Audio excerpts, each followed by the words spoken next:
next speaker is Grünwald. It's going about quantum computers, the ultimate hacking machine. I don't know anything about quantum computers. I already heard a lot of it, but I don't understand a thing. So he will show me and you what it is.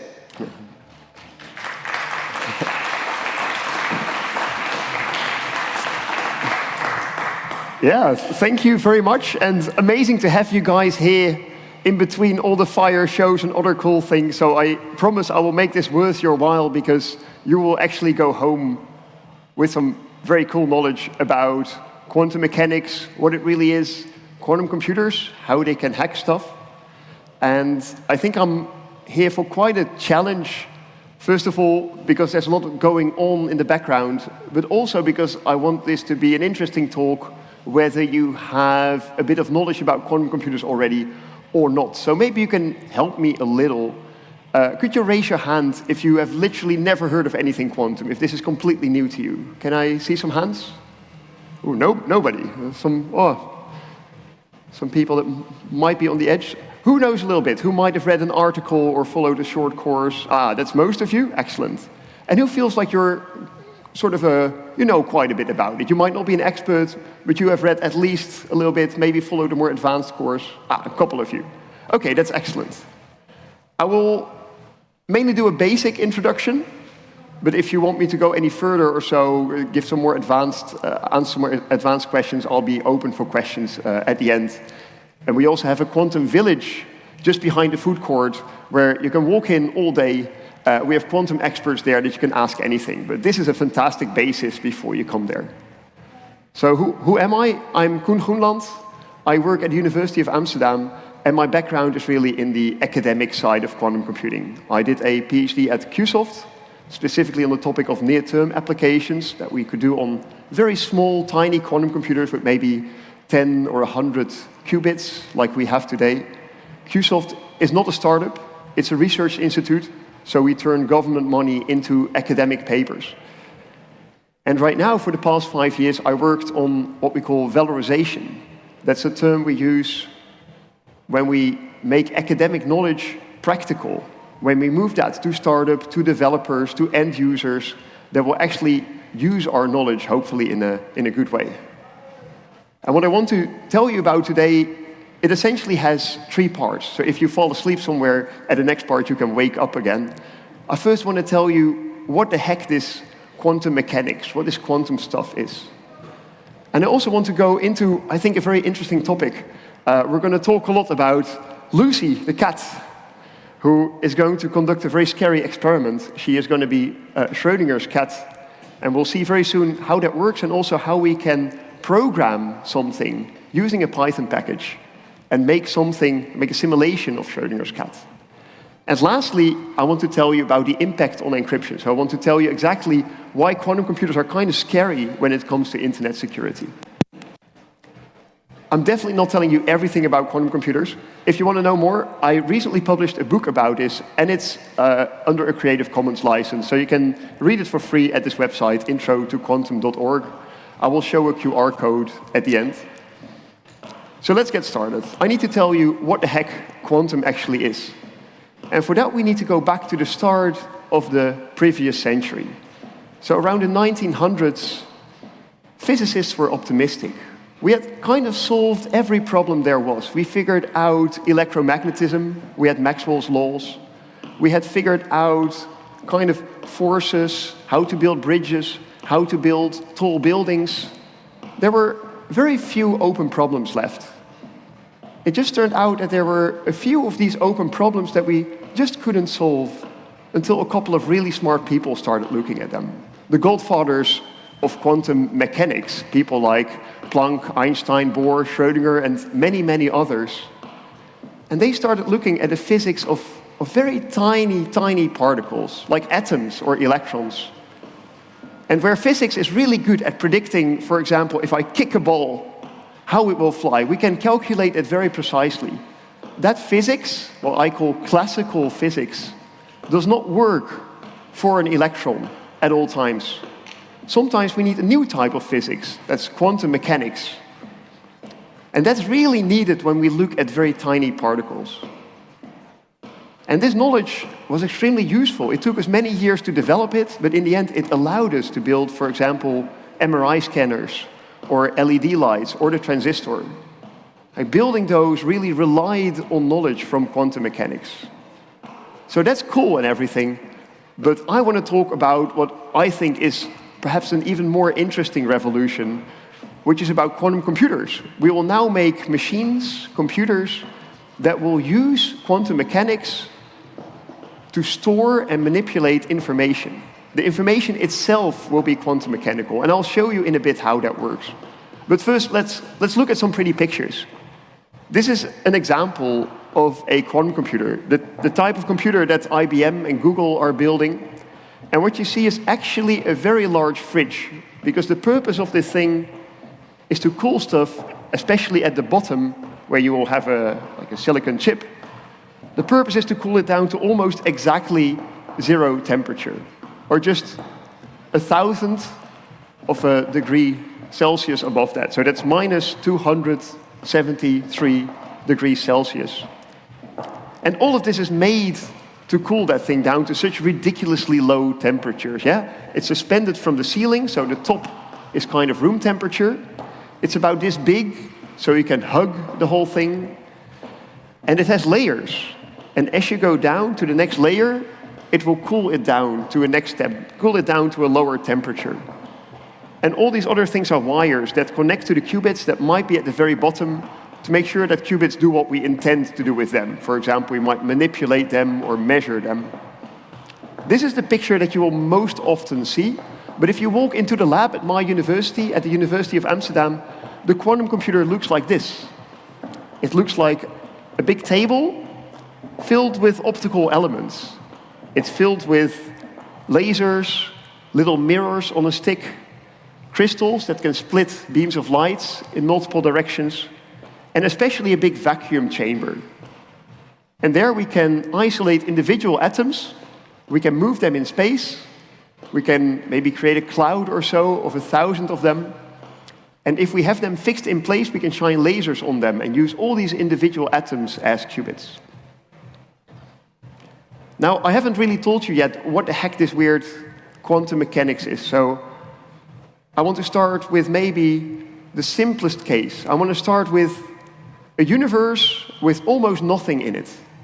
The universe only has one blue ball, and the blue ball can be in 2 locations. It can either sit on a side on the left or on the right. How can we simulate this in a computer?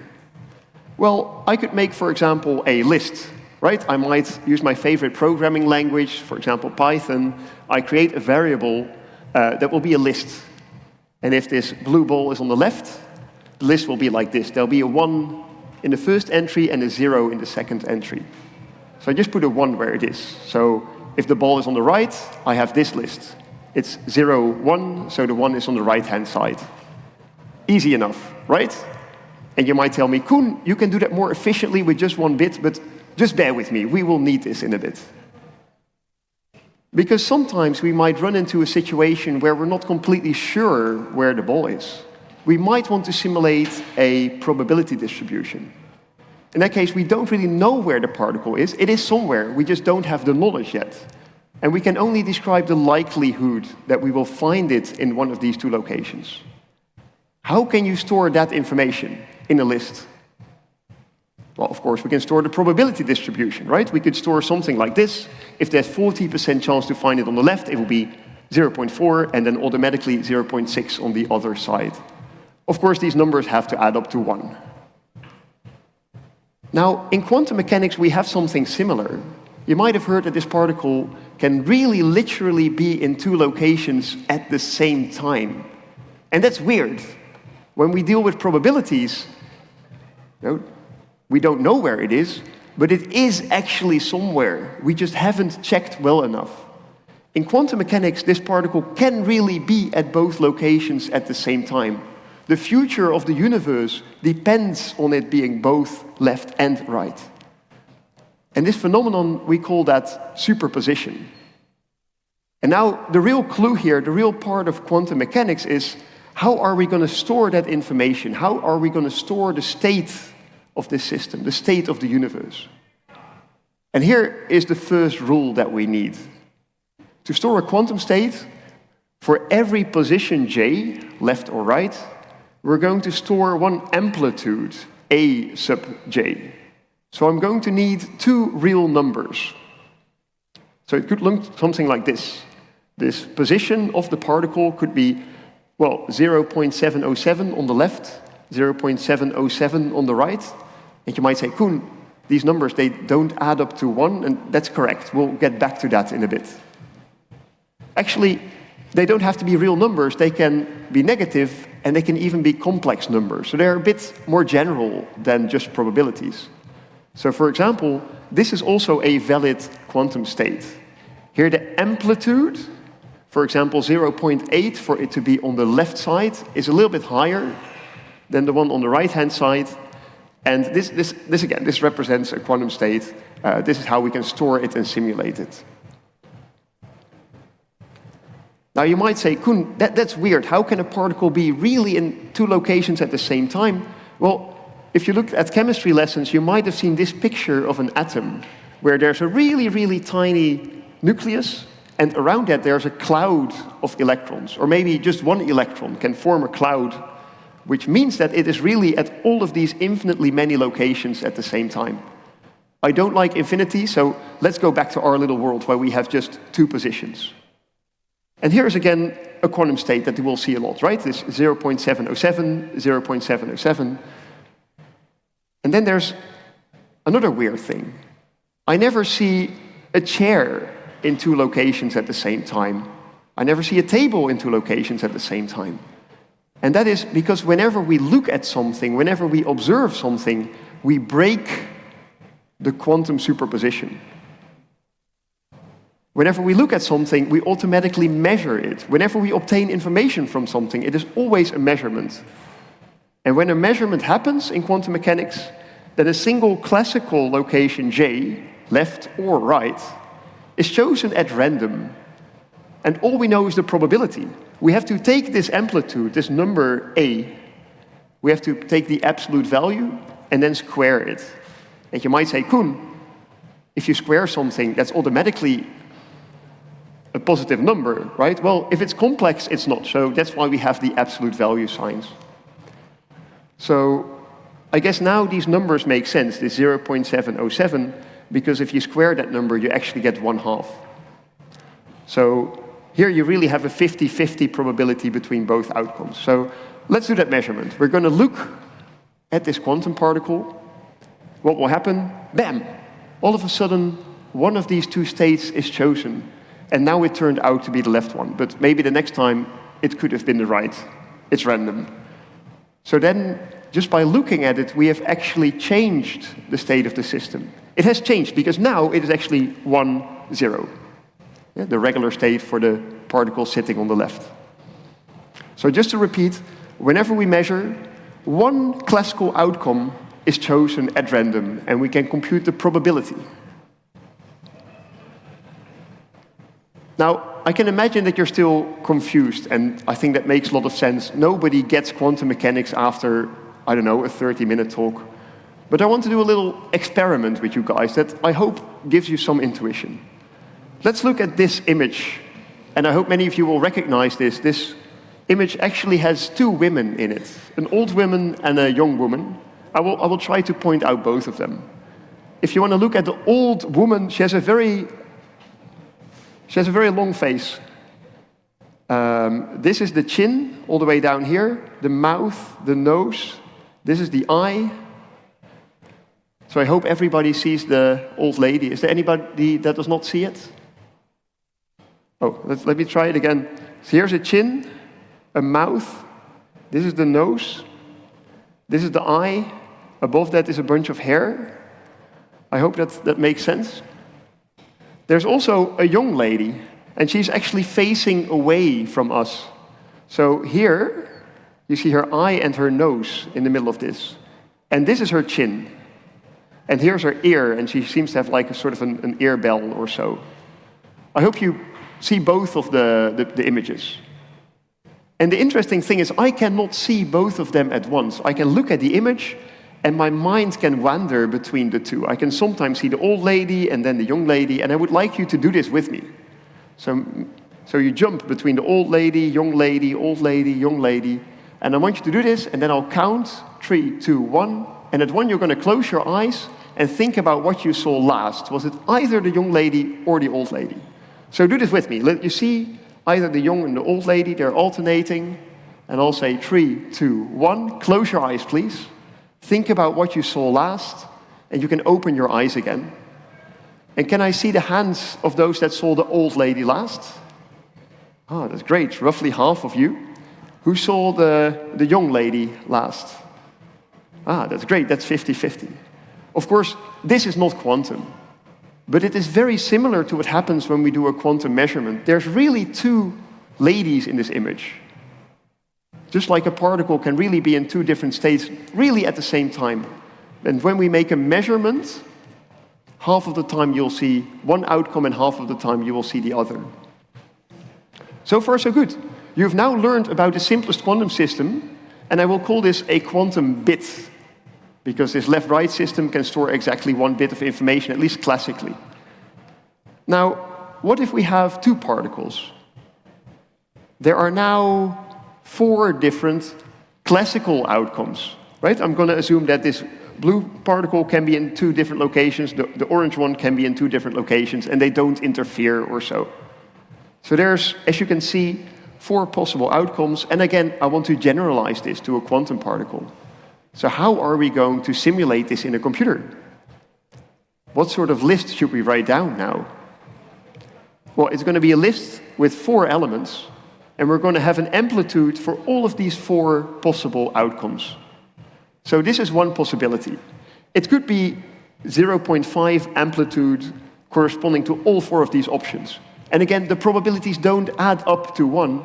That's because you first have to square them, and then you get a probability. And if you square all of them, they will add up to 1. And here's another perfectly valid quantum state. Again, they don't add up to 1, but if you square them, all these numbers should add up to 1. Like this. So far, so good. Now you know about 2 qubits. Let's go to 3 qubits. How many possible classical outcomes are there? If I would have 3 possible balls, they can all be in 2 different sites. You should have, well, if I spell them out this way, they could all be on the left, or left, left, right, right, left. There should be 8 possible outcomes. I hope that makes sense, right? So let's do a little exercise. What happens if you have 100 particles that can all occupy 1 out of 2 positions? Well, there's going to be quite a long list, right? They could all be on the left, or the rightmost particle could be, sorry, the last particle could be on the right, and then the list goes on, and in the end I have to sort of multiply 2 times 2 times 2 times 2, 1 factor of 2 for every particle that I add. So that's the same as 2 to the power 100. And if I type that into a calculator, it will give me this. It will say that is 10 to the power 30. So 10 to the power 30 is the number of possible outcomes that you could measure, and also the length of this list. Yeah, if I would program this in Python, I would have a list of length 10 to the power 30. Does that fit on my laptop? All of these numbers, let's assume they're all floating point numbers. Let's assume each of these amplitudes, all of these, they occupy 1 byte. So I have 10 to the power 30 bytes to store. How much is that? Let's get a bit of a feeling for that. How much is 10 to the power 30 bytes? And I'm going to count powers of 10. So if I have 10 to the power 0 bytes, well, that's just 1 byte, or 10 to the power 3 bytes, that is a kilobyte roughly. I can go up 10 to the power 6 is a megabyte, etc. If I keep going, at some point I end up at 10 to the power 18, that's an exabyte. 10 to the power 21, that is a yottabyte. I had to look this up, I'd never heard of it, but this turns out to be the amount of storage, computer storage on Earth. If you add up all data centers, all DVDs ever produced, everybody's hard drive, you end up with 10 to the power 21 bytes, roughly. But we're still not there. all the storage in the world could not store my quantum state. I have to make another 3 steps of multiplying by 1,000 to get to 10 to the power 30, and I don't even know what name this is. And this is weird, right? Just 100 particles. Imagine having 100 bytes in your computer. That's nothing. So I've been telling you a lot of weird things about superposition, about how incredibly long this list gets. And I think here's a famous quote that is sometimes attributed to Niels Bohr. I'm not sure if he actually said it, but I think it's a nice quote. If quantum mechanics hasn't profoundly shocked you, you haven't understood it. And during my studies throughout my career, I encountered this many, many times. I thought I understood it, but every time there is something shocking, even if you get deeper into this topic. But so far, so good. I hope we can accept what we have seen so far. I would like to ask, can we turn this into a computer? Can we use these balls that can be in 2 locations at the same time to compute on data? Well, normally if we compute on data, at the very basis of a computer, we use electronic circuits or logical circuits. For example, AND and OR gates. And with a circuit like this, you could make an adder, for example, that can add numbers together. The equivalent in a quantum computer looks like this. We have, again, this is a quantum circuit, and here we have horizontal lines. And I made 3 qubits here. Of course, we start counting at 0. These are horizontal lines, and as you go from left to right, they encounter boxes. And each of these boxes is one instruction. It changes the state of that qubit. It changes that list of numbers. And there are a couple of rules that you need to take into account. First of all, quantum operations are reversible. That means in particular that the number of lines that go in and the number of lines that go out are the same. And also all of these operations are linear in terms of mathematics. It means that you can describe them by a matrix multiplication. So for anybody that has learned linear algebra, there's beautiful and pretty easy to understand math behind this. And I want to show you some of these instructions, some of these quantum operations, and see what they do. For example, there's this one, the NOT operation. It's often called X for some reason. And this is what it does. If a qubit goes in and the state is 100% 0, then what comes out is a 1. And likewise, if you put a 1 in, a 0 comes out. This is a bit flip. So how do you spell this out in terms of these lists? Well, we have this list, right? This meant the 0 state. This is a particle on the left. I'm going to identify the left with 0 and the right with 1. So if this goes in, you can maybe think for yourself, what should come out as a list? It should be the list 0, 1, like this. It's literally moved the 1 to the other location. And of course, if the input is the state 1, which looks like this, the output would be the state 0. It gets interesting when we start with a superposition, right? This is something you will never see in classical computing. This is a particle in superposition. It's mostly on the left with some amplitude 0.8, a bit on the right with amplitude 0.6. So we should keep into account some part of the universe thinks it's actually on the right-hand side and will move it to the left. So I think this amplitude 0.6 should end up on the left, where it's flipped to 0. So this should be the outcome. I hope that intuitively made sense. So this is how I define the X operation. And for those who like, you can also write this down as a matrix, and it will look like this. I want to introduce another operation. I'm going to call this the Hadamard, or the H operation. And this is really interesting. We use it a lot in quantum computing, because if you input a 0, the output will be a superposition that is equally 0 and 1. So again, let me try to spell that out in terms of lists. If the input looks like this, a ball that sits on the left, the list reads 1, 0, then the output will be, well, again, these magic numbers that we saw before. Do you remember them? This particle that's in 2 states at the same time, it had this quantum state, 0.707, 0.707. What happens if we input the one state, a ball that sits on the right. Well, it's not trivial to see this, but you will also get sort of an equal superposition, but now with an additional minus sign. And there's something interesting here for people that have seen this before. Many people will say, oh, but these things on the right, they're kind of identical, because if you measure them, you both have a probability of 50% to find it on the right or on the left. But you can actually see the difference between these two states on the right, because this H gate is by definition reversible. So I can do the reverse, and I will find two possible outcomes. So it's actually easy to tell these two states apart. So this is another way to look at this situation. There's really a universe in which you have to take into account with two situations. One of them is the ball on the left, and the other one is the ball on the right. I will use this notation with these gray boxes a bit more very shortly. Okay, so we are growing our catalog of quantum gates that we can use. We know the X gate, we know this Hadamard or H gate. You can spell it out like this as a matrix if you want to do that. And there's one more gate that we need to know about. This is the controlled NOT, or the CX gate. And it does the following. It acts on two qubits. That's why you see two lines here. And if the top qubit is in the state 1, only then it will apply X to the bottom qubit. And X was our bit flip. So just an example, if I input 0 and 0, what will come out? Of course, nothing happens, right? We get two zeros out. It gets more interesting if I put a 1 here, because now the top qubit is 1, so the bottom one should be flipped. So the top one remains 1, and the bottom one is now flipped. It becomes a 1. So again, in terms of lists, you could spell it like this. This is the same input. I input the state 1, 0. And here in this list, I had some freedom of ordering my bits. I chose to order them sort of in binary, like we normally count with numbers. So I identify this entry with the state 1, 0. Or you can see the balls like this. The top ball is on the right.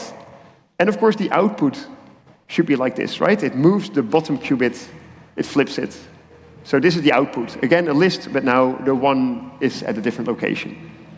If you're curious how to make these gates in practice, how to physically build them, I hope this gives some intuition, especially if I looked at these balls. The orange ball should only move if there's a blue ball here.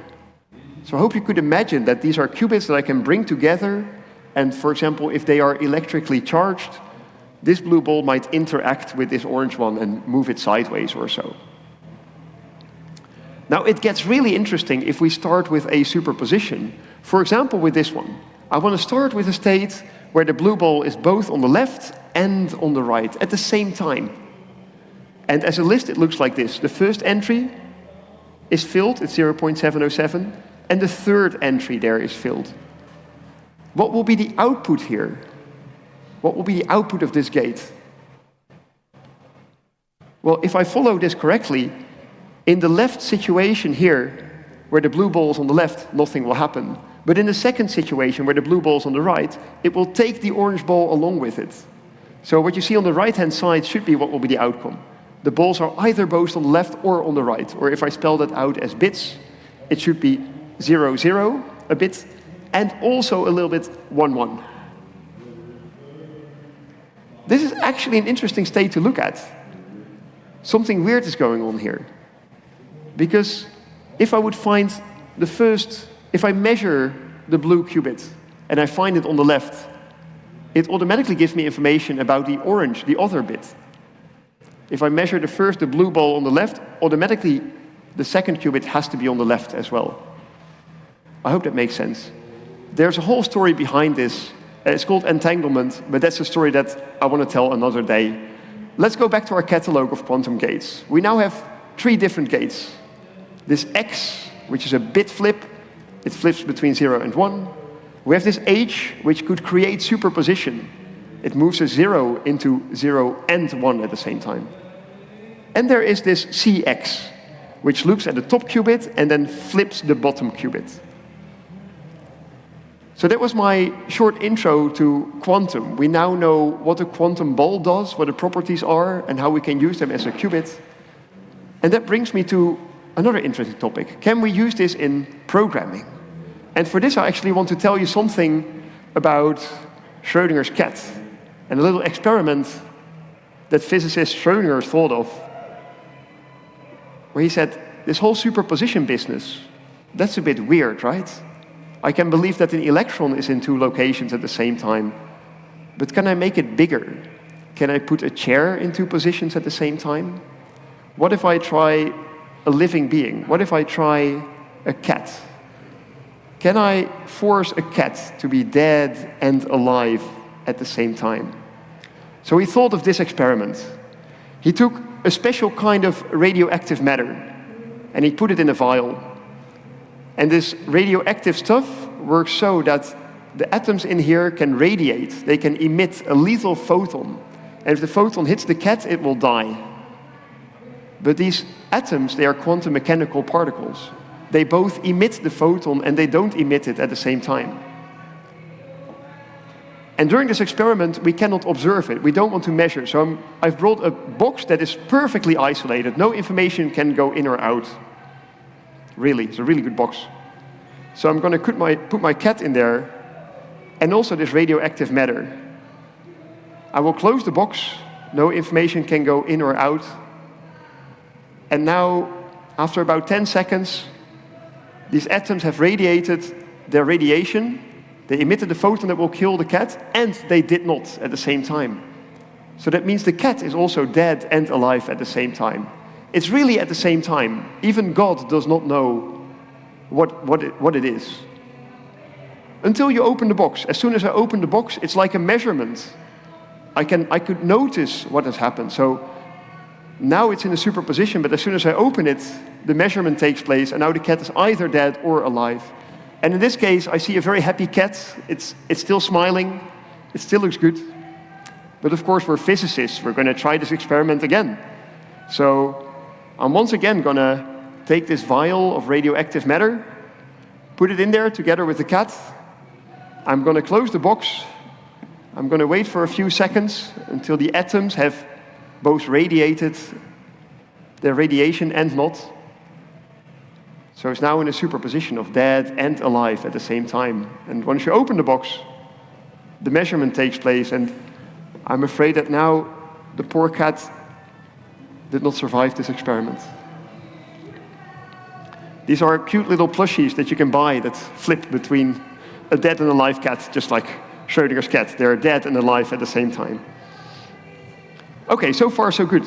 I hope this experiment makes sense, right? It's interesting. Can we really make a living being that is dead and alive at the same time? And according to quantum mechanics, you can. Then there's a question, can we actually program this? So I'm going to propose this quantum circuit, and I'm going to tell you why this quantum circuit builds something like Schrödinger's cat. What is Schrödinger's cat really? Well, every atom of the cat is both in the location where it is dead and in the location where it is alive. So I want to make a state where maybe all the balls are both on the left at the same time and on the right at the same time. So what this circuit does, first of all, this Hadamard gate, remember if the blue ball starts on the left, the output will be the superposition. It's both left and right at the same time. And I also told you what the C0 did. If the blue ball is on the right, it will take the orange ball with it, like this. And now I can do the same with the green ball. If I do another C0, it also moves it there. So now my claim is the output will look like this. All the qubits are either left in the zero state with some amplitude, or on the right with some amplitude. So I just want to show you what it would look like if I would program this. And I'm going to show you a bit of just very quickly, a programming language, and show you that it's not even that hard to write a quantum program. So what I would do is this. I'm going to use a package called Qiskit. So I'm going to say, from Qiskit, import an object that is a quantum circuit. The one that we just draw, right? These horizontal lines with gates on them. And I'm going to slowly build this circuit. So let's first define the circuit. QC is my quantum circuit, and I have to tell Qiskit how many qubits we will use. I'm going to use 3 qubits. So there we have our quantum circuit. And as a next step, I'm going to add these gates. There's 3 gates that I want to add. Remember? First there was this H gate, and it has to act on the 0th qubit, right? We start counting at 0. So this is how we add this H gate to the circuit. What was next? These CX gates. So I'm going to add to this quantum circuit a CX gate. It had to start with the 0th qubit and act on the 1st. So there we go. And then the last one. I'm going to start with this quantum circuit, add this extra gate, 0, 2. It's going to act on the last qubit. And now I would like to see what I have just made. And there's an instruction for that. So I'm going to take my quantum circuit and ask it to draw it. And there's a fancy option to make it look good, which is using matplotlib. And there's our circuit. It looks the same as what I just showed you. Now I might like to evaluate this circuit, right? We've now just made a list of instructions. Let's see if we can simulate it. And for that I'm going to use another option. It's called the state vector. It will go like this. I'm going to import it from Qiskit, and it actually comes from a separate part of it, quantum info, import state vector. That's the one I want to use. So Lucy the cat, she is going to be the state vector that is the result of this quantum circuit. And there we go. Now my computer is running this simulation. It's evaluating the quantum circuit. So let's ask it for the outcome. What is Lucy? Well, it's a list, of course, right? I promise you it would be a list. And maybe I'm just going to print it a bit more pretty. So for J in Lucy, print J. I just want to print all these numbers. And as you can see, indeed, the first entry and the last entry, they have this magic number that we saw before, this 0.707. I think this is very basic, and I kind of like that. Programming a quantum computer is not hard because the programming is complicated. I think it's hard because dealing with quantum states and quantum operations is difficult. But luckily, the language itself is relatively simple. Let's go back to this presentation. I showed you what quantum is. I showed you about Schrödinger's cat. And for the last part, I want to tell you about the impact on encryption. I've not even told you what quantum computers are good at. In fact, are they even useful? Because I would say quantum computers are generally very slow. They are much harder to build than a regular computer. Their clock speed will be much slower. What is the advantage? Well, these new building blocks, this H gate, for example, they allow us to build something that I call quantum algorithms. We can build software that does not run on classical computers. And this software is sometimes better. It's better in the sense that it needs less computational steps, less clock cycles. And that's fantastic. So what can we do with them? For example, we would like to do quantum chemistry, material science, R&D on new materials. For example, design new drugs, develop better batteries, maybe make chemical factories more efficient. We also want to use them for optimization, maybe machine learning. For example, if you want to solve a Sudoku or do image recognition or have a fleet of cars that need to pick people up and bring them to a festival. That's all great, but what I want to talk to you about right now is a very silly task. The task of factoring, and only mathematicians would care about this. So what is factoring? Well, if you have two numbers, 7 and 5, you can multiply them, you end up with 35, and factoring is the reverse operation. So if I give you the number 35, and I ask you to factor it, you have to tell me, oh, that's 7 and 5. And the funny thing is, multiplication is fast, and factoring is slow for a regular computer. So if you have a pretty big number, let's say one with about 2,000 bits, a regular computer can multiply numbers of that size in milliseconds. But doing the reverse can take hundreds of years. And that's why we made this the basis of many crypto systems. We assumed that classical computers cannot do this. And now it turns out that quantum computers can do this plausibly in about a day. And the algorithm that does that is Shor's algorithm. And I want to tell you more about how it breaks encryption. And most people at this point ask me, Koen, can you tell me, how does that algorithm work? What does Shor's algorithm do? Well, that's very difficult. We have a whole 2-year master program to teach people this. And I can really recommend it. It's a fantastic program. So if you're looking for a master program, do this one at the University of Amsterdam. I can imagine most people don't have that much time to look into this problem. So here's a fantastic YouTube video. It takes about 20 minutes from Minute Physics. And they also explain this really well. Bear in mind, it is a bit technical, but I really liked it. Back to encryption. I want to tell you exactly what encryption is broken and which one is not. And for that, I want to make a distinction between private key cryptography or symmetric cryptography and public key cryptography. Private key cryptography you might recognize from, for example, AES, Advanced Encryption Standard, or Triple DES. And these are relatively safe against quantum computers. We don't have to worry about them too much. And then there's public key crypto, like RSA or elliptic curve cryptography. And there is a big problem now, so we really care about public key crypto. And public key crypto is important. Why? Well, if you want to send private data to a website, and you've never seen them before, how can you encrypt your data for them?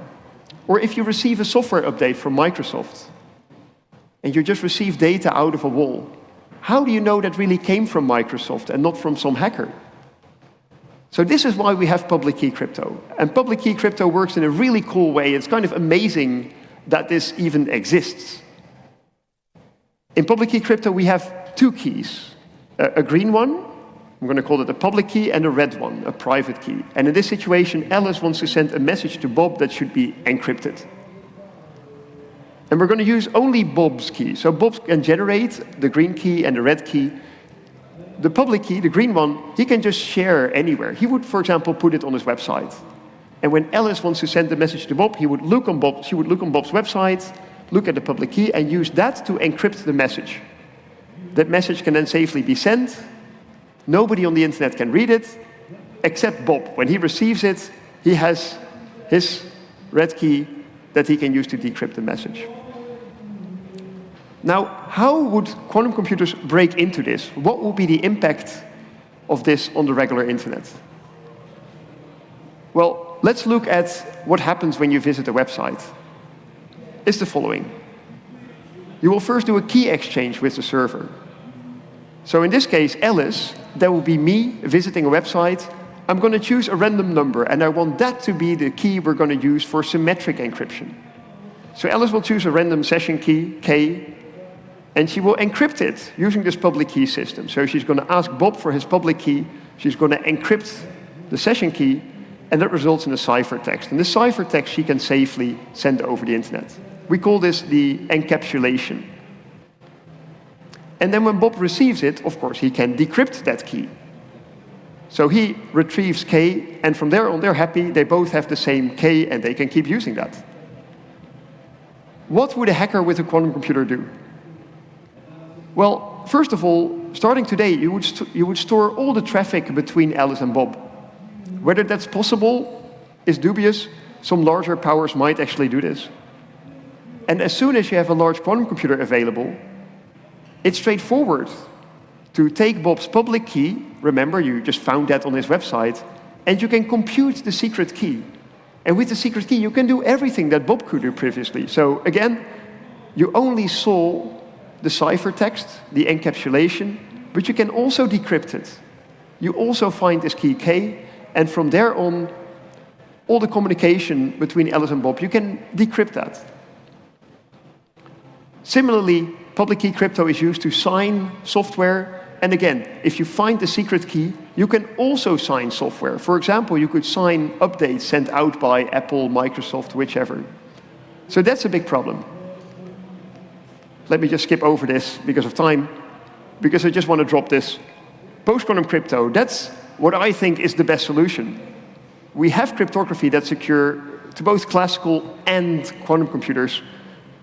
And you might be unsure whether it's safe. And that's why, luckily, cryptographers from all over the world already came together. They tried to find the best solution. The American National Institute for Standards and Technology led a competition. Experts from all around the world submitted their work, and they selected together a new standard. And here we have the solution. We have different primitives. We split them up between algorithms for key exchange and for digital signatures. And they go with names like these, names like MLChem or MLDSA. And these will most likely be the alternatives. We can, in principle, swap out RSA that's broken and use this MLChem system, for example. Or maybe use them both at the same time, so that you need to crack both to get access to somebody's data. So in this case, we can complete the list. Public key crypto is at risk, but we have good alternatives. Now, why is this talk even necessary if we have solved this problem? Well, we're not there yet. Most organizations have thousands of applications that they need to update. Old applications may be hard to update. For example, if you have computers running 24/7 that you don't want to turn off, maybe your packages are deprecated, or maybe you don't even have your code anymore. And lastly, if I ask, for example, the Dutch government how long a typical IT project takes, especially if you're changing fundamental parts of that software, it can easily take 10, maybe 20 years to do that whole IT project. And that's just one of the many projects they need to do. So there's still a long way to go to implement that. And if you want to know more about this whole migration, feel free to talk to me after this talk. I just want to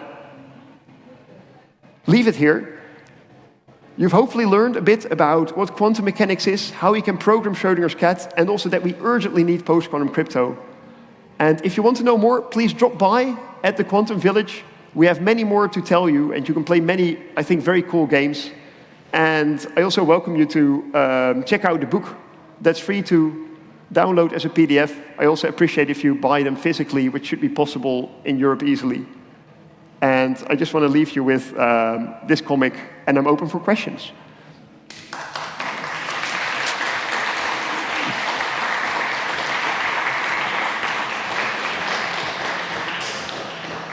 Thank you.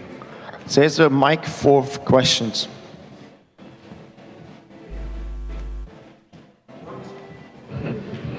I think somebody's working hard on. Hey. Oh, yeah, there we go. Thank you. I have two questions. First of all, you invited us. If we come to your village, will we find you there or not? Will you find me at the Quantum Village? Yes, most likely. Okay. Or one of my colleagues. There will during daytime there will mostly be somebody. Yeah, and could you please tell the current actual state of this investigation? What can be broken, or is something can be broken or calculated using these quantum computers? Thank you. So your question is, can something be broken with today's quantum computers? Right now, definitely not.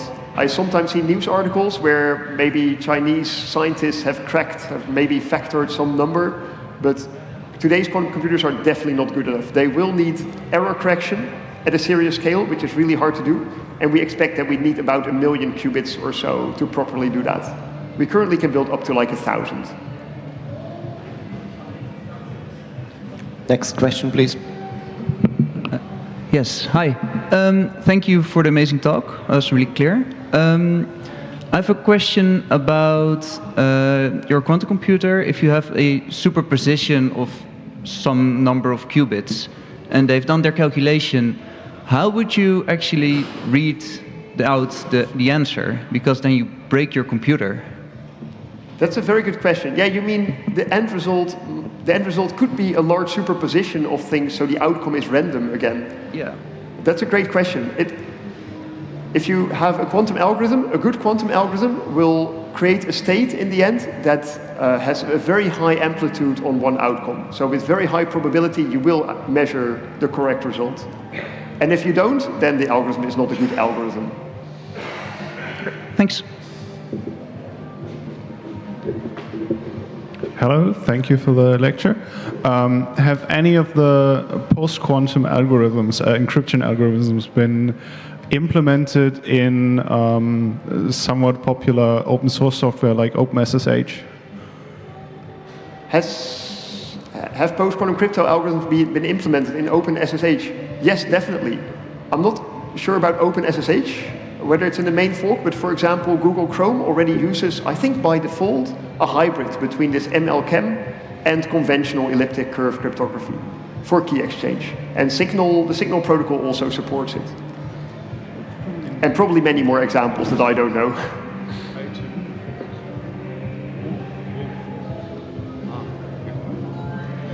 Thank you for your lecture. I have one more question. Well, how come that public key encryption is so vulnerable for quantum computers and the symmetric key encryption is not?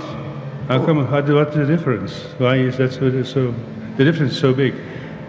That's a great question. Why is it that public key crypto is more vulnerable than symmetric crypto? I don't have a very deep answer to this, except that public key crypto does something very special, right? It does more than symmetric key crypto. And you have this relation between a public key and a private key, where the public key could potentially leak information. And in fact, it does, at least in the case of RSA and elliptic curve crypto. Yeah, but they're very much different. Elliptic curve crypto is very different from RSA crypto. Come again? Elliptic curve crypto is very different from RSA crypto, and still they have in common to be very vulnerable.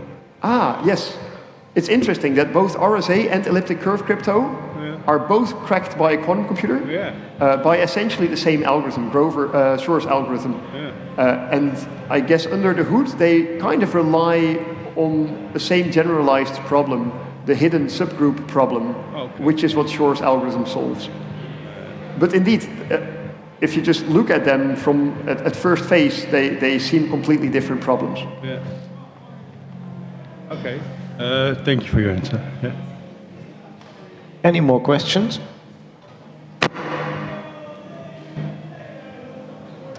Then I will thank you. Thank you. For you. Keep it. Oh, yes. Thanks a lot.